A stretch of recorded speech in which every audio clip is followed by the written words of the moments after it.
നമസ്കാരം. Evening business ന്യൂസിലേക്ക് സ്വാഗതം. പ്രധാന വാർത്തകൾ.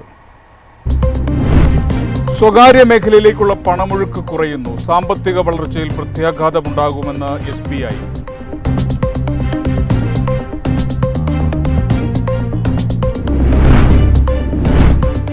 പണപ്പെരുപ്പ നിയന്ത്രണ സംവിധാനം പരിഷ്കരിക്കുന്നു.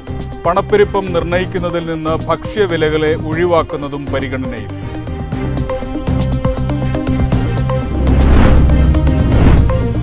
തീരുവകളുടെ മഹാരാജാവാണ് ഇന്ത്യ എന്ന ആക്ഷേപവുമായി വീണ്ടും അമേരിക്ക.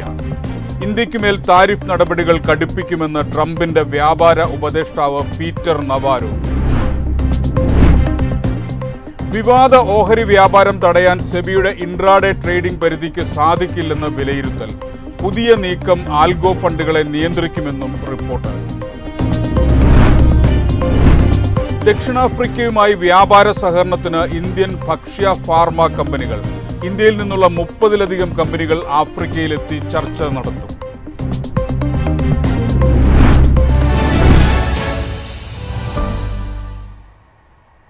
വാർത്തകൾ വിശദമായി. ആദ്യം ഓഹരി വിപണിയിലെ വാർത്തകളാണ്.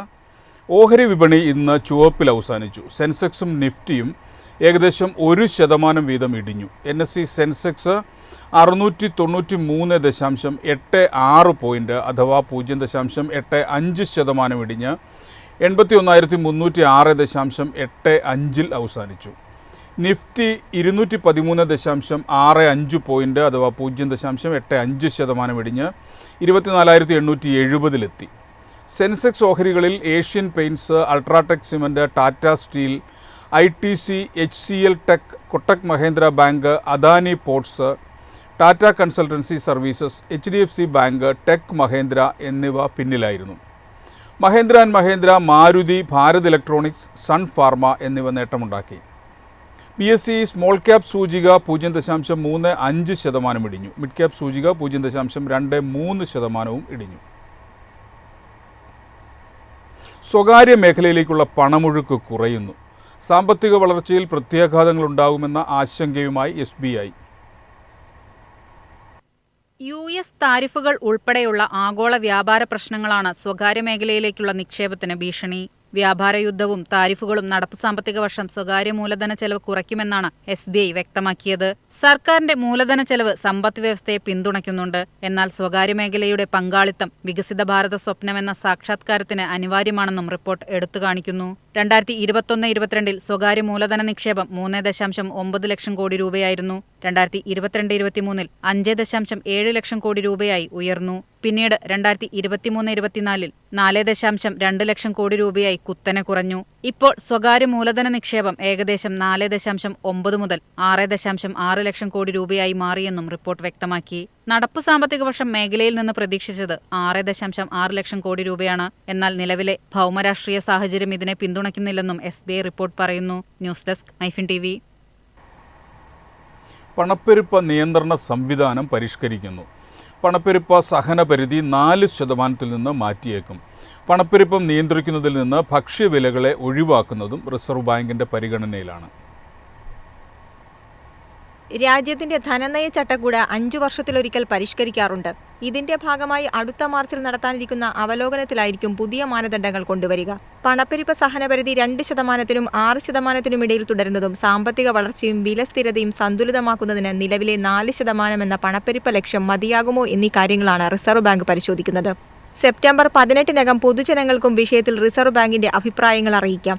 നേരത്തെ തന്നെ പണപ്പെരുപ്പം നിർണ്ണയിക്കുന്നതിൽ നിന്ന് ഭക്ഷ്യവിളകളെ ഒഴിവാക്കണമെന്ന ആവശ്യം ഉയർന്നിട്ടുണ്ട്. കേന്ദ്ര സർക്കാർ ഇതിനുള്ള നീക്കവും നടത്തുന്നുണ്ട്. 2023-24 സാമ്പത്തിക സർവേയും ഇക്കാര്യം ആവശ്യപ്പെട്ടിരുന്നു. നിലവിൽ റീറ്റെയിൽ പണപ്പെരുപ്പത്തിൽ ഭക്ഷ്യവിലകൾക്ക് 45.9% വെയിറ്റേജ് ഉണ്ട്. ഗ്രാമങ്ങളിൽ ഇത് 54.2%, നഗരങ്ങൾ 36.3% എന്നിങ്ങനെയാണ്. വെയിറ്റേജ് കുറയ്ക്കാനുള്ള നടപടികൾ ഫലപ്രദമായാൽ ഗ്രാമങ്ങളിലെ വെയിറ്റേജിൽ 6.5% കുറവ് വരും. നഗരങ്ങളിലേതിൽ നിന്ന് 3.4% കുറയും. ഇത് മൊത്തത്തിൽ റീറ്റെയിൽ പണപ്പെരുപ്പം കുറയാൻ സഹായിക്കും. നിലവിൽ റീറ്റെയിൽ പണപ്പെരുപ്പ സൂചികയുടെ അടിസ്ഥാന വർഷം 2011-12 അടിസ്ഥാന വർഷം 2024 മാറ്റിയാകും മാറ്റങ്ങൾ കൊണ്ടുവരിക. News desk MyFin TV. തീരുവകളുടെ മഹാരാജാവാണ് ഇന്ത്യ എന്ന ആക്ഷേപവുമായി വീണ്ടും അമേരിക്ക.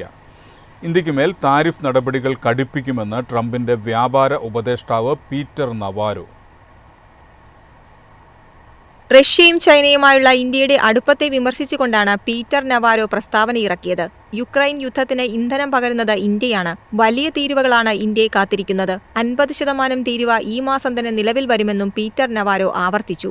ഈ അവസ്ഥയിലും ഇന്ത്യ ചൈനയുടെ ഷീ ജിൻപിങ്ങുമായി അടുക്കാനാണ് ശ്രമിക്കുന്നതെന്നും നവാരോ പറഞ്ഞു. ഇന്ത്യ ഈടാക്കുന്നത് വലിയ തീരുവയാണ്. അതിനെ മഹാരാജ തീരുവയെന്ന് വിശേഷിപ്പിക്കാം. അമേരിക്കയ്ക്ക് ഇന്ത്യയുമായി വലിയ വ്യാപാര കമ്മിയാണുള്ളത്. അത് അമേരിക്കയുടെ ബിസിനസ്സുകളെ സാരമായി ബാധിക്കുന്നുമുണ്ട്. റഷ്യയുമായി അടുത്ത എണ്ണക്കച്ചവടത്തിലൂടെ കൊള്ളലാഭം നേടാനുള്ള പദ്ധതിയാണ് ഇന്ത്യയുടേത്. യഥാർത്ഥത്തിൽ ഇന്ത്യക്ക് റഷ്യൻ എണ്ണയുടെ ആവശ്യമില്ല. അതേസമയം ഇന്ത്യ എണ്ണ വൻതോതിൽ വാങ്ങുന്നത് റഷ്യയ്ക്ക് വലിയ നേട്ടമാകുന്നുവെന്ന് നവാരോ പറഞ്ഞു. News desk MyFin TV. Jane സ്ട്രീറ്റിൻ്റേതുപോലുള്ള വിവാദ ഓഹരി വ്യാപാരം തടയാൻ സെബിയുടെ ഇൻട്രാഡേ ട്രേഡിംഗ് പരിധിക്ക് സാധിക്കില്ലെന്ന് വിലയിരുത്തൽ. പുതിയ നീക്കം അൽഗോ ഫണ്ടുകളെ നിയന്ത്രിക്കുമെന്നും റിപ്പോർട്ട്. എക്സ്പയറി ഡേകളിലെ അമിത ഇൻട്രാഡേ ട്രേഡിംഗിന് പരിധി നിശ്ചയിക്കാനാണ് സെബി ഒരുങ്ങുന്നത്. ഇതുപ്രകാരം എക്സ്പയറി ഡേകളിലെ ഇൻട്രാഡേ പൊസിഷൻ ലംഘനങ്ങൾക്ക് പിഴ ചുമത്തും. എന്നാൽ ഈ പദ്ധതി വലിയ ആൽഗോ ഫണ്ടുകളെയും പ്രോപ്പ് ഡെസ്കിനെയും ജാഗ്രതയിൽ നിർത്തും. പക്ഷേ വിവാദമായ ജെയിൻ സ്ട്രീറ്റ് രീതിയിലുള്ള ഇടപാടുകളെ തടയാൻ ഇത് പര്യാപ്തമല്ലെന്നാണ് വിപണി വിദഗ്ധർ വ്യക്തമാക്കിയത്. ഇതിന് കാരണമായി 2 കാര്യങ്ങളാണ് വിദഗ്ധർ പറയുന്നത്. ഇതുവരെ ഒരൊറ്റ പാൻ കാർഡുമായി ലിങ്ക് ചെയ്ത് നടത്തിയ വ്യാപാരം ജെയിൻ സ്ട്രീറ്റ് പോലുള്ള വമ്പന്മാർ ഇനി വ്യത്യസ്ത പാൻ കാർഡുകളുടെ കീഴിലായിരിക്കും നടത്തുക. രണ്ടാമതായി, ഇത്തരത്തിൽ ഒരുമിച്ച് പ്രവർത്തിക്കുന്ന സ്ഥാപനങ്ങളെയും ഉടമകളെയും ട്രാക്ക് ചെയ്യാൻ സെബിക്ക് സംവിധാനമില്ലെന്നതാണ്. അതിനാൽ ഗ്രൂപ്പ് ട്രേഡിംഗ് ട്രാക്ക് ചെയ്യാൻ സംവിധാനം വേണമെന്നും ഇവർ ആവശ്യപ്പെട്ടു. നിലവിൽ ഇൻട്രാഡേ ട്രേഡിംഗിന് പരിധികളൊന്നും സെബി ഏർപ്പെടുത്തിയിട്ടില്ല. അതായത് നിക്ഷേപന പരിധിയില്ലാത്ത ഇൻട്രാഡേ പൊസിഷനുകൾ എടുക്കാൻ കഴിയും. എങ്കിൽ പോലും എക്സ്ചേഞ്ചുകൾ 2 സ്റ്റാൻഡേർഡ് പരിധികൾ ഉപയോഗിച്ച് ഇൻട്രാഡേ പൊസിഷനുകൾ നിരീക്ഷിക്കുന്നുണ്ട്. ഇതുപ്രകാരം നെറ്റ് ഡെൽറ്റ പരിധി 1500 കോടിയും മൊത്തം പരിധി 10,000 കോടിയുമാണ്. News desk MyFin TV. ദക്ഷിണാഫ്രിക്കയുമായി വ്യാപാര സഹകരണത്തിന് ഇന്ത്യൻ ഭക്ഷ്യ ഫാർമ കമ്പനികൾ ഇന്ത്യയിൽ നിന്നുള്ള 30-ലധികം കമ്പനികൾ ആഫ്രിക്കയിലെത്തി ചർച്ചകൾ നടത്തും. ഭക്ഷ്യ ഫാർമ സഹകരണത്തെക്കുറിച്ച് ജോഹന്നാസ്ബർഗിലെ ഇന്ത്യയുടെ ഡെപ്യൂട്ടി കോൺസൽ ജനറൽ ഹരീഷ് കുമാറാണ് വിശദീകരിച്ചത്. ഈ മാസം 27 മുതൽ 29 വരെ ജോഹന്നാസ്ബർഗിൽ നടക്കുന്ന ഫാം ഹെൽത്ത് ഫുഡ് ഷോയിലും ഇന്ത്യൻ കമ്പനികൾ പങ്കെടുക്കും. പ്രാദേശിക ഉൽപാദനവും താങ്ങാവുന്ന വിലയിലുള്ള ആരോഗ്യ സംരക്ഷണവും പ്രോത്സാഹിപ്പിച്ച് വിപണി വിഹിതം പിടിക്കുകയാണ് ലക്ഷ്യം. ഇന്ത്യയിലെ ചെലവ് കുറഞ്ഞ ഉൽപാദനം, വലിയ വിപണി, ഗവേഷണ വികസനം എന്നിവ പ്രയോജനപ്പെടുത്താനാണ് ദക്ഷിണാഫ്രിക്കൻ കമ്പനികൾ ഒരുങ്ങുന്നതെന്നും റിപ്പോർട്ടുകൾ പറയുന്നു. ദക്ഷിണാഫ്രിക്കയുമായി വ്യാപാരത്തിന് പുറമെ വികസനം, സുരക്ഷ, ഊർജ്ജ സഹകരണം എന്നിവയിലെ ബന്ധങ്ങൾ കൂടുതൽ ആഴത്തിലാക്കാൻ ഇന്ത്യ താൽപര്യപ്പെടുന്നുണ്ട്. ഉഭയകക്ഷി ബന്ധത്തിലെ പ്രധാന ഘടകങ്ങളായ ധാതുക്കൾ, ഊർജ്ജം, സമ്പദ്വ്യവസ്ഥ, ശേഷി വർദ്ധിപ്പിക്കൽ, വികസന സഹായം എന്നിവയെല്ലാം ഉൾപ്പെടുന്നു. അടുത്തിടെ ഇന്ത്യയുടെ ചീറ്റ പദ്ധതിയും നയതന്ത്ര തലത്തിൽ പ്രാധാന്യം നേടിയിട്ടുണ്ട്. News desk MyFin TV. Kerala വാർത്തകൾ നോക്കാം. സമഗ്ര വികസനത്തിൻ്റെ മാതൃക തീർത്താണ് കേരളത്തിന് മുന്നോട്ടുള്ള കുതിപ്പെന്ന് മുഖ്യമന്ത്രി പിണറായി വിജയൻ. കേരളത്തിൻ്റെ സ്വന്തം ഇൻ്റർനെറ്റായ കെ ഫോണിൻ്റെ OTT ഉദ്ഘാടനം ചെയ്ത് സംസാരിക്കുകയായിരുന്നു അദ്ദേഹം. സാർവത്രിക ഇന്റർനെറ്റ് എന്ന ലക്ഷ്യം മുൻനിർത്തി ഇന്റർനെറ്റ് മൗലികാവകാശമായി പ്രഖ്യാപിച്ച രാജ്യത്തെ ആദ്യ സംസ്ഥാനമാണ് കേരളം. സേവനങ്ങൾ ആരംഭിച്ച് 1 വർഷം പിന്നിടുമ്പോൾ 1 ലക്ഷം കണക്ഷനുകളെന്ന അഭിമാന നേട്ടവും രാജ്യത്തെവിടെയും ഇന്റർനെറ്റ് കണക്ഷൻ നൽകാനുള്ള ISPA ലൈസൻസും നേടിയാണ് കെ ഫോണിൻ്റെ വളർച്ച. നഗര കേന്ദ്രീകൃതമായി വൻ കോർപ്പറേറ്റ് സ്ഥാപനങ്ങൾ ഇന്റർനെറ്റ് കണക്ഷനുകൾ വ്യാപിപ്പിക്കുമ്പോൾ നഗരങ്ങൾക്കൊപ്പം ഗ്രാമപ്രദേശങ്ങളും ഇന്റർനെറ്റ് സാക്ഷരതയുടെ പരിധിയിൽ വരണമെന്ന ഉദ്ദേശത്തോടെ കെ ഫോൺ നഗരങ്ങളിലും ഗ്രാമങ്ങളിലും ഒരുപോലെ സേവനം നൽകുന്നുണ്ട്. ഇന്റർനെറ്റ് കടന്നു ചെല്ലാത്ത ആദിവാസി ഊരുകളിലും ദ്വീപ് പ്രദേശങ്ങളിലും കെ ഫോൺ കണക്ഷൻ നൽകുന്നുണ്ട്. 3800 ലോക്കൽ നെറ്റ്വർക്ക് പ്രൊവൈഡർമാരാണ് കെ ഫോണുമായി കരാറിലേർപ്പെട്ട് പ്രവർത്തിക്കുന്നത്. സംസ്ഥാനത്തെ സാമ്പത്തിക ബുദ്ധിമുട്ട് അനുഭവിക്കുന്ന കുടുംബങ്ങൾക്ക് സൗജന്യ നിരക്കിൽ ഇന്റർനെറ്റ് കണക്ഷനുകൾ സർക്കാർ കെ ഫോൺ മുഖേന നൽകി വരുന്നുണ്ട്. കെ ഫോൺ OTTയിലൂടെ വിനോദ മേഖലയിലും ശക്തമായി ചുവടുവയ്പ്പാണ് കേരളം നടത്തുന്നത്. 29-ലധികം OTT പ്ലാറ്റ്ഫോമുകളും 350-ലധികം ഡിജിറ്റൽ TV ചാനലുകളും അടങ്ങുന്ന സേവനങ്ങൾക്കാണ് ആരംഭം കുറിച്ചത്. മൈഫിൻ TV, തിരുവനന്തപുരം. ഇന്ത്യയിലെ വിദ്യാർത്ഥികൾക്ക് ഉന്നത വിദ്യാഭ്യാസ അവസരങ്ങൾ നൽകുന്നതിനുള്ള അക്കാഡമിയുടെ കേരളത്തിലെ ആദ്യ ഓഫ്ലൈൻ സെൻറ്റർ കൊച്ചിയിൽ പ്രവർത്തനം ആരംഭിച്ചു. സെപ്റ്റംബർ 22-ന് വിദ്യാർത്ഥികൾക്കായി അക്കാഡമി നാഷണൽ സ്കോളർഷിപ്പ് ടെസ്റ്റ് നടത്തുമെന്നും വ്യക്തമാക്കി.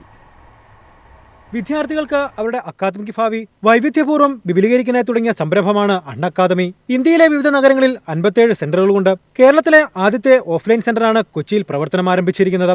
Unacademy എന്ന് പറഞ്ഞ organisation is a national level platform. Okay, it's a national brand which is based in Bangalore. Basically, we nurture the students from class 8 onwards, especially for competitive examination preparations. ഇതൊരു national ബ്രാൻഡാണ്. സച്ചിൻ ടെണ്ടുൽക്കർ ആണ് ഇതിൻ്റെ ഒരു brand ambassador. It started in 2015 start ചെയ്ത ഒരു ഓർഗനൈസേഷനാണ്. And it started like an online platform. ഒരു YouTube ചാനലായിട്ട് സ്റ്റാർട്ട് ചെയ്തു. Then it become an online platform and it become one of the largest online platform for providing this competitive examinations. Sachin തെണ്ടുൽക്കറാണ് അക്കാദമിയുടെ brand ambassador. Academic ഭാവി ഉറപ്പാക്കുക എന്ന ലക്ഷ്യത്തോടെ ഇതിനോടകം 12 ലക്ഷം വിദ്യാർത്ഥികൾ അൺസാറ്റ് സ്കോളർഷിപ്പ് പരീക്ഷ എഴുതിയിട്ടുണ്ട്. ഇവ കൂടാതെ വിദ്യാർത്ഥികളുടെ സാധ്യതകളെ തിരിച്ചറിയാൻ സഹായിക്കുന്ന നിരവധി പദ്ധതികളും വാഗ്ദാനം ചെയ്യുന്നു. We are providing more than 200 crores of scholarship for the courses they offer for the next academic year. നമ്മുടെ കോഴ്സിൽ ജോയിൻ ചെയ്യുന്ന കുട്ടികൾക്ക് ടോട്ടലി ഓൾ ഇന്ത്യയിൽ ഒരു 200 crores scholarship we are offering it. Third option is on each city as well as school toppers also will be providing mementos, certificates as well as cash prizes. This is what we are offering it. And at the same time, one more important thing, Indian Institute of Science. Indian Institute of Science എന്ന് പറഞ്ഞാൽ ഏറ്റവും major ആയിട്ടുള്ള science research ചെയ്യാൻ പറ്റുന്ന ഒരു ഓർഗനൈസേഷനാണ്. അതിൻ്റെ ബാംഗ്ലൂർ, ഡൽഹി ക്യാമ്പസുകളിൽ ടോപ്പേഴ്സിന് ഒരു നർച്ചറിംഗ് ആയിട്ടുള്ള ഒരു റിസർച്ച് എക്സ്പീരിയൻസ് കൊടുക്കാൻ വേണ്ടി ഒരു ദിവസത്തെ വിസിറ്റും പ്രൊവൈഡ് ചെയ്യുന്നു. നാഷണൽ സയൻസ് എക്സ്പ്ലോറേഷൻ അക്കാദമി സെന്ററുകളിലും ഓൺലൈൻ സബ്സ്ക്രിപ്ഷനിലും 90% വരെ സ്കോളർഷിപ്പ്, 200 കോടി മുതൽ മുടക്കുള്ള സ്കോളർഷിപ്പുകൾ. ഇതുകൂടാതെ സച്ചിൻ തെണ്ടുൽക്കറുമായി മീറ്റ് ആൻഡ് ഗ്രീറ്റ് എന്നിവയാണ് വിദ്യാർത്ഥികളെ കാത്തിരിക്കുന്നത്. മൈഫിൻ TV, കൊച്ചി. ഇന്നത്തെ സ്വർണം വെള്ളി നിരക്കുകൾ. സംസ്ഥാനത്ത് സ്വർണ്ണവിലയിൽ 13 ദിവസത്തിനു ശേഷം വർധന. സ്വർണ്ണവില ഗ്രാമിന് 50 രൂപയും പവന് 400 രൂപയും വർദ്ധിച്ചു. 1 ഗ്രാം സ്വർണത്തിന് 9230 രൂപയും പവന് 73,840 രൂപയുമാണ് വില. ഇന്നത്തെ വെള്ളി വില 123 രൂപയാണ്.